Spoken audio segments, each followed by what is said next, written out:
As a 17-year-old criminal, I'd spent most of my life making the worst of every situation. I had no supports and had spent the last 3 years floating between foster homes, group homes, couch surfing, and eventually being completely homeless. I was lost to the point that I would contemplate suicide daily, and at one point stood at death's peak. Every day another nail in the back, and the wall growing higher and higher. When I met Martin, I thought this was another nail in the back, with no way out. A few days after the new nail was in, I was shipped to a behavioral school in Bangor, called Job Corps. With Martin's help, I completed it. With the help of Martin and Job Corps staff, I soon went on to obtain both campus-wide and curriculum-wise most improved and completed my program. But it was after Job Corps that we obtained closeness.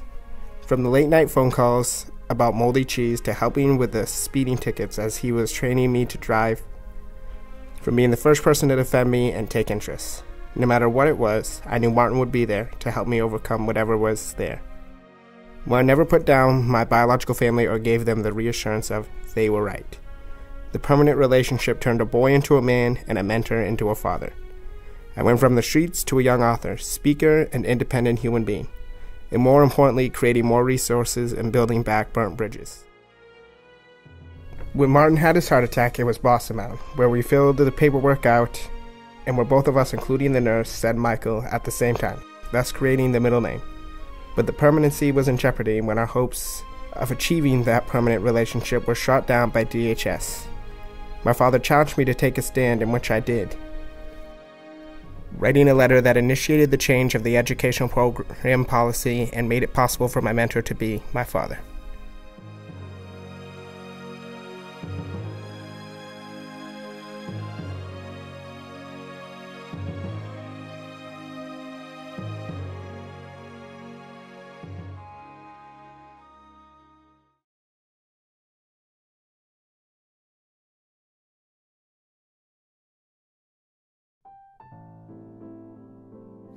I met Casey in my role as mentor through a new program in Maine. I mentored Casey through several transitions, and I experienced transitions as well. I went from professional casework supervisor to being Casey's dad. During the first meeting, when he described being homeless, I felt protective of him and wanted to be beside him and advocate for him. His interest in social relationships helped focus Casey on rebuilding damaged relationships as well as building strong, supportive relationships now. Casey quickly learned to clarify goals and accept his ability and his power to achieve his goals. Casey became my son when Casey's sneakers wore out. It was late fall and his feet were being injured from wearing wet sneakers. DHHS wouldn't buy new sneakers. My protective feelings took over when I took Casey to a store to buy sneakers for him. Casey was sitting on the floor trying on cheap sneakers with a big grin on his face, and I thought, I want that kid to be my son.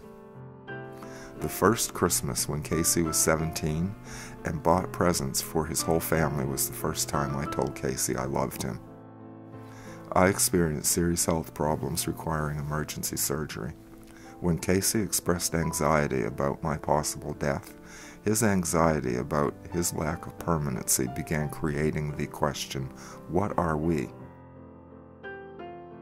On Black Friday, I was standing in line at Walmart at midnight. I thought, this kid must be my son for me to be standing here freezing at midnight to buy a Wii. I agreed to let Casey drive my car so he could accumulate the required driving hours to get his driver's license. When we got a speeding ticket, we split the fine because he's my son. I had a serious heart attack. Casey and I had already discussed adoption. Casey took time off from work, bought a bus ticket to Boston, found my hospital, and we filled the adoption papers out in my hospital room. That's when Casey became part of my family. On November 11th, Casey became my legal son at age 20, and I became his legal father.